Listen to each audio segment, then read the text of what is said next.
Ég heiti Viðar og kenni eðlisfræði í Flensborg. Hér ætla ég að sýna þér rafsegulbylgjur. Þetta er fjölbreytt safn bylgna. Röntgengeislar til dæmis, sýnilegt ljós og útvarpsbylgjur. Þetta er allt saman rafsegulbylgjur.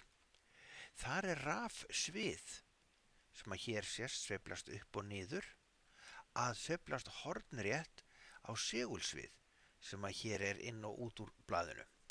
Og rafsegulbylgjurnar þær þjóta áfram á ljóshraða og þú mátt hvort sem er segja 300.000 km á sekundu eða 3×10⁸ metra á sekundu fyrir reikningana. Almenn formúla bylgjurhraða er VAF sama sem F sinnum lambda. Hér er F-ið komið úr enskunni frequency og það er tíðnin mæld í hertzum.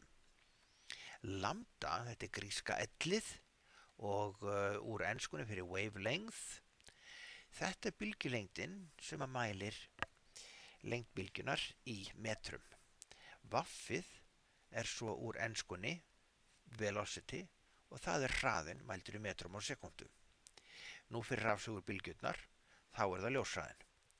En hann er táknaði með litla c úr latínu celeris.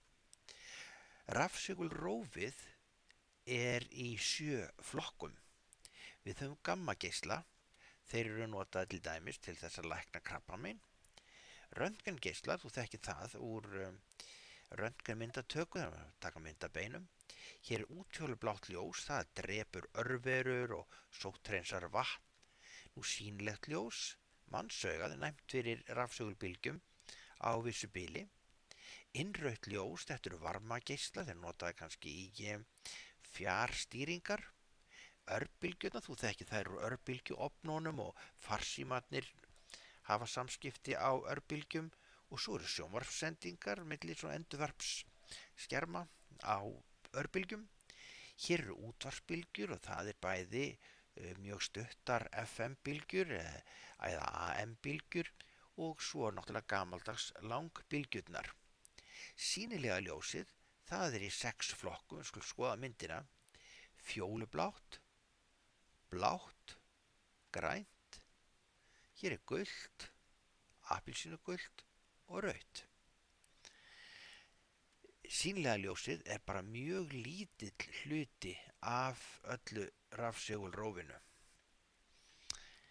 En við skulum skoða hver allir tíðni fjólubláss ljós sé og við söfnum vopnum okkar hér, náum í bylgjuhraðajöfnuna og við ætlum að einangra tíðnina F-ið út úr þessari formúlu og það þýðir að við þurfum að deila báðum megin með lambda.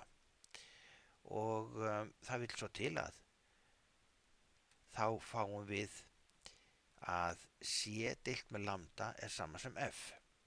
Kíkjum á formúlublaðið. Þar stendur að bylgjulengd fjólublássljós sé 380 nanómetrar til 450 nanómetrar. Miðgildið af því er 415 nanómetrar og þú manst að nano er 10⁻⁹.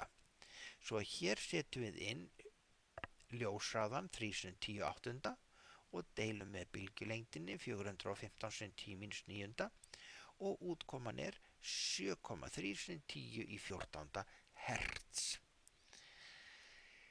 Hér ætlum við að reikna hver bylgjulengd frá útvarpsstöðinni FM 957, þetta er vinsæl stöð og hún heitir þetta vegna þess að hún sendir út á 95,7 megariðum. Við söfnum vopnum okkar, c er sama sem f sinnum lambda og við deilum báðum megin með f-i því við ætlum að finna bylgjulengdina og það þýðir að við fáum að ljóshraði deilt með tíðni er bylgjulengdin. Ljóshraðin, hann er eins og áðan 3×10⁸ og nú vitum við að tíðnin er 95,7 megahertz og mega þýðir einmitt 10⁶. Sláum þetta inn í reiknivél og fáum 3,13 metrar. Og loks skoðum við hér óþekkta rafsegulbylgju. Hún hefur tíðnina 5,55 sem 10⁴ og við eigum að finna út hvaða tegunda bylgju þetta er. bylgjuhraðaformúlan sé sama sem f sinnum lambda. Við ætlum að ná í ætlum að einangra lambda. Það þýðir að við þurfum að deila báðum megin með tíðninni f og við setjum inn ljóshraðan 3 sin 10 áttunda. Við setjum inn tíðnina 5,55 sin 10 fjórtánda og fáum 5,41 sin 10 mínus sjöunda.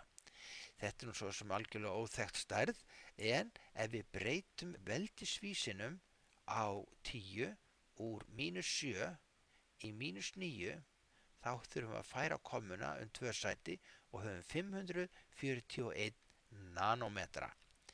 Þetta hins vegar vel þekkt bylgjulengd, að því við berum hana saman við bylgjulengdir á formúlublaðinu, þá sjáum við að hún lendir hérna inn á bylnu fyrir græna ljósið 495 nanómetra til 570 nanómetrar og það þýðir að við erum með grænt ljós þarna.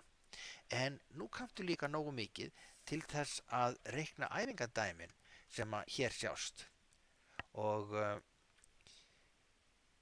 þau koma tvö þeirra lítið breytt á næsta örprófi. Gangið þér vel.